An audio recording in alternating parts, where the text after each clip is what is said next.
Buenos días.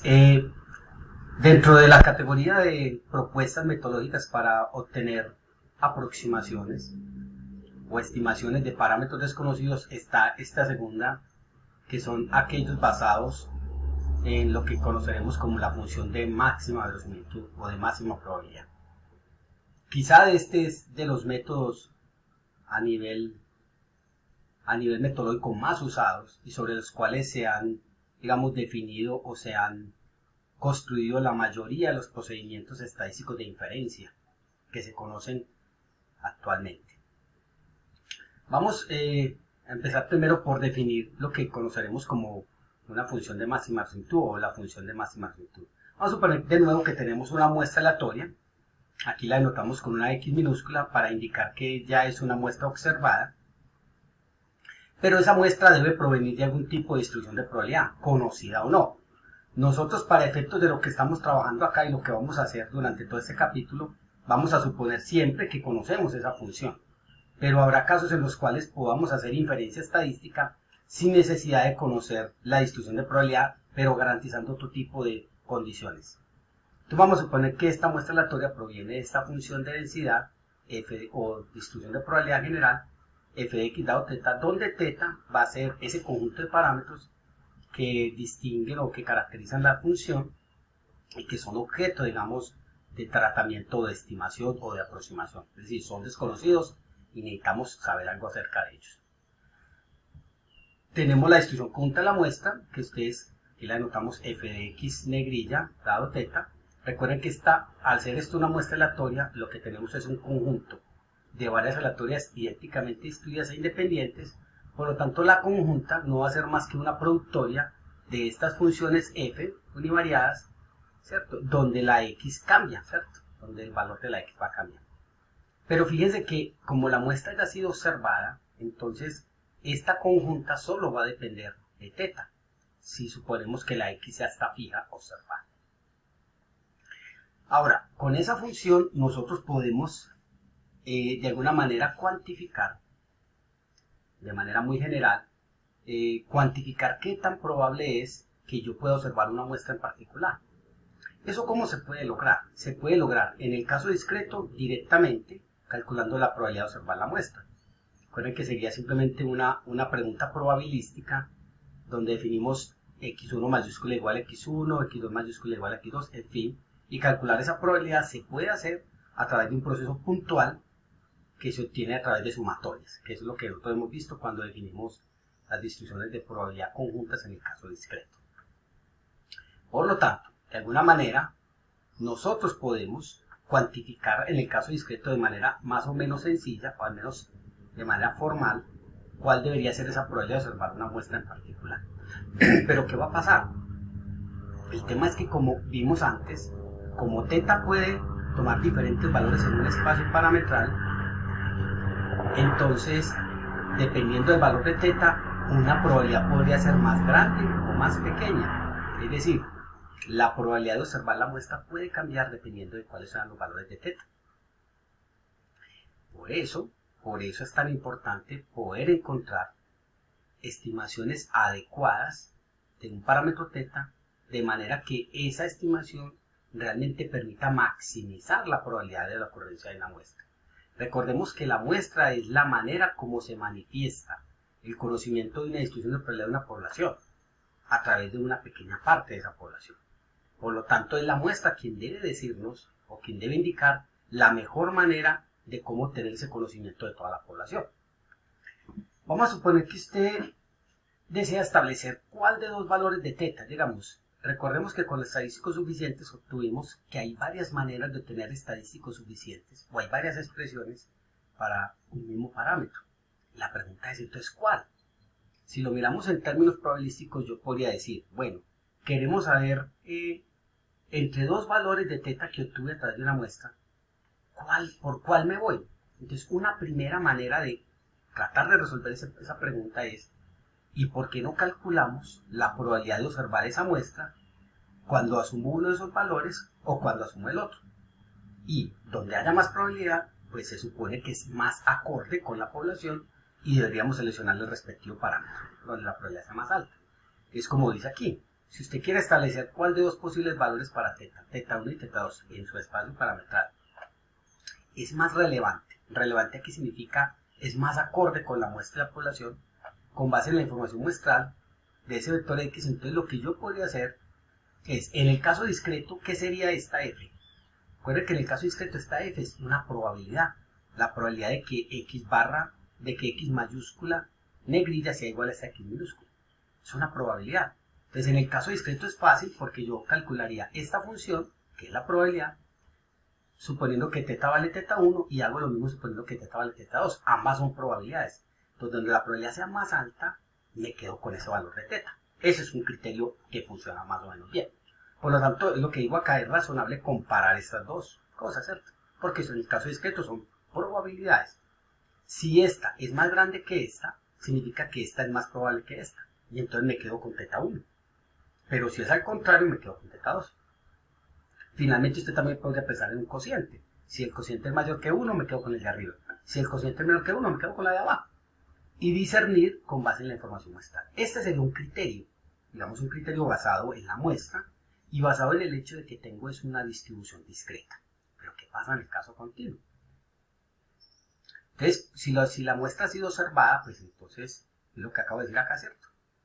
Este cociente es el que me determina cuál de todos. Y fíjense que si yo multiplico esto por una constante positiva, pues tampoco tengo ningún lío. Esto no se va a afectar por una constante, simplemente amplifica o reduce o amplifica o simplifica el cociente, pero no va a afectar en nada eso. Lo importante es que si lo de arriba es más grande que lo de abajo, escojo teta 1, si no, teta 2. Muy bien, ¿cuál es la definición de esto? Vamos a suponer que usted tiene una muestra aleatoria. Bueno, esto es en el caso discreto, pero uno puede ver que en el caso continuo también pero hay una manera de poder asociar que esta función de densidad probabilidad conjunta de la muestra también tiene que ver algo como con una probabilidad. Si ustedes recuerdan la construcción de la integral de Riemann-Stieltjes en el curso de cálculo, recuerden cómo se construía esa integral. Hacíamos una partición de una función en un intervalo y queríamos calcular el área bajo la curva a través de la suma de las áreas de rectángulos. Entonces realmente un proceso discreto que es sumar las áreas de rectángulos se convierte en el límite en un proceso continuo que es la integral. Entonces, haciendo algo parecido, pero que no nos vamos a desgastar en hacerlo acá, es un tema de cálculo, uno también puede ver que de alguna manera, en el caso continuo, este cociente también te da una idea. Te dice, en el caso continuo, si este cociente, si esta función de arriba es más grande que lo de abajo, entonces podemos indicar que el mejor valor de teta sería teta 1, en caso contrario sería teta 2. Ahora sí, entonces vamos a suponer que tenemos una muestra aleatoria asociada a una distribución de probabilidad f de x dado teta, donde teta pertenece a un espacio parametral y usualmente es desconocido. Vamos a definir la función de verosimilitud de teta, mire que le damos de teta.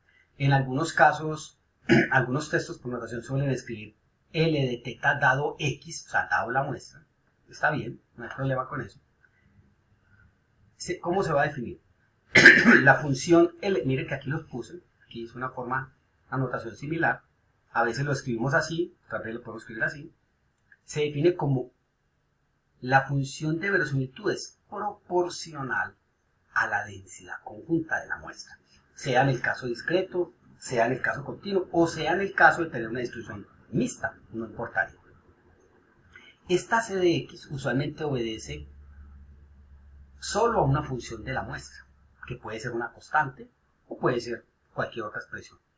Lo importante es que, fíjense que en este caso, si c de x es una función de la muestra, que no depende de teta, entonces realmente, si esta es una función no negativa, por supuesto, si esta función sea negativa o positiva, realmente lo que le va a dar peso a indicar cuál valor del parámetro es el más plausible o el más, digamos, el mejor a escoger, siempre va a estar determinada por la función f. Entonces usualmente uno no hace mucha referencia a encontrar esta constante c de x, sino que uno más bien se concentra en la f. Pero aquí el punto está en que todo aquello que no me dé información relevante para teta, lo puedo meter dentro de c de x. Entonces por eso hablamos de que la verosimilitud es proporcional a la densidad conjunta de la muestra. Y eso es una maravilla, porque eso significa que no tengo que preocuparme mucho por las constantes, sino que puedo proceder directamente con la información que tenga de la conjunta. Así que la función de verosimilitud va a ser una función que es proporcional a la densidad conjunta de la muestra. Punto. Y esa constante de proporcionalidad que ustedes ven aquí, c de x, es justamente eso. Es una constante como función de θ. Va a depender de la muestra o no. Entonces, ¿de dónde sale el tema de los estimadores? Entonces ya vimos que si L de θ es proporcional a f de x, y ya vimos que un criterio para determinar cuál de dos valores de un parámetro, cuál es mejor, es determinando cuando esta f es más grande. Entonces la misma extrapolación se puede hacer aquí con L.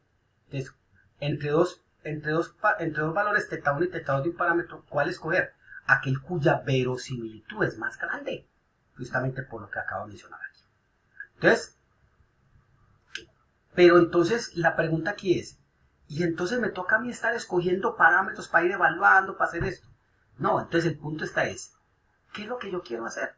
Fíjense que yo quiero encontrar el valor de θ, pues, dado una muestra, el valor de θ que haga que la muestra sea lo más grande posible en cuanto a probabilidad. Es decir, yo quiero maximizar la probabilidad de ocurrencia de la muestra. Escuche la palabra maximizar. Por lo tanto, quiero encontrar el valor de θ que maximiza la probabilidad de ocurrencia de la muestra. Por lo tanto, eso es equivalente a decir que voy a encontrar el valor de θ que maximiza a L de θ. Y con eso que yo acabo de definir, jóvenes, entramos en el campo de las matemáticas, de la maximización de funciones. De funciones de varias variables. En este caso, θ es un parámetro en RK, puede ser k igual a 1 o no, pero aquí ya entramos en el terreno del cálculo. Es decir, si usted logra definir bien esta función L de θ, que en los casos en que nosotros vamos a hacer en este curso va a ser relativamente simple, pero hay aplicaciones en las cuales definir esta L de θ no va a ser para nada simple, va a ser una cosa muy compleja. Todo se reduce a un problema de maximización. Es decir, vamos a recordar un poquito de aquellas herramientas de cálculo que me indican cómo maximizar una función. Lo primero es construir la función y lo segundo es maximizarla. Entonces, por la forma en que se define la función, es una función no negativa, en algunos casos puede ser estrictamente positiva, y fíjese que esta L de θ constituye prácticamente la conjunta de la muestra. La conjunta de la muestra es una productoria. Entonces, recuerden ustedes que maximizar una productoria significa derivar una productoria. Derivar una productoria es hacer toda esa construcción que hicimos en cálculo de cuál es la derivada de un producto, pero aquí serían muchos productos. Se vuelve engorroso. Entonces, como la función es creciente, no estrictamente creciente, pero es creciente, entonces el cálculo también nos proporciona que si yo quiero hallar un máximo, entonces yo puedo utilizar una compuesta, ¿cierto? La compuesta de una función, que es también estrictamente positiva, y esa compuesta conserva el máximo. Es decir, si yo tengo una función f y quiero hallar el máximo, entonces yo puedo aplicarle a esa función otra función estrictamente positiva, y entonces esa nueva función, esa compuesta, va a tener los máximos en los mismos puntos donde lo tenía la función original. Es un resultado del cálculo que no lo vamos a probar aquí. Entonces, en ese caso, como la función de verosimilitud puede ser compleja, repito, porque corresponde a esta productoria, entonces lo que se suele usar es utilizar una transformación de esa función. Y la transformación ideal aquí es el logaritmo, porque el logaritmo es estrictamente creciente. Entonces, en vez de maximizar a L de θ, la mayoría de los casos esto funciona muy bien, se maximiza el logaritmo de L de θ. ¿Y qué me garantiza el cálculo? Que los máximos de esta función son exactamente los mismos, pero que los puntos donde esta función se maximiza son los mismos donde esta se maximiza. No son los mismos máximos, los puntos.